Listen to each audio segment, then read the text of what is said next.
Ribbon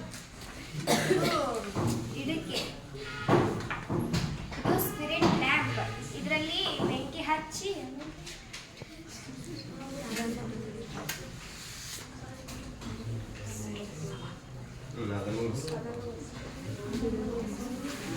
ಇದನ್ನು ಉರಿಸಬೇಕು.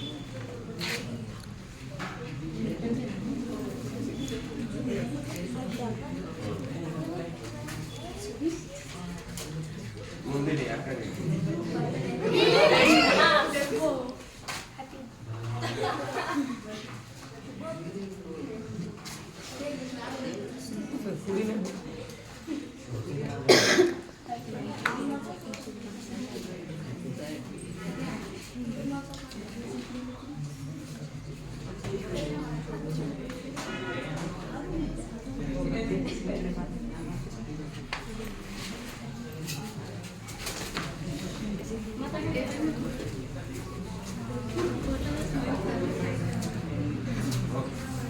ನಾವು magnesium ribbon ಅನ್ನ ತಗೊಂಡಿವಿ.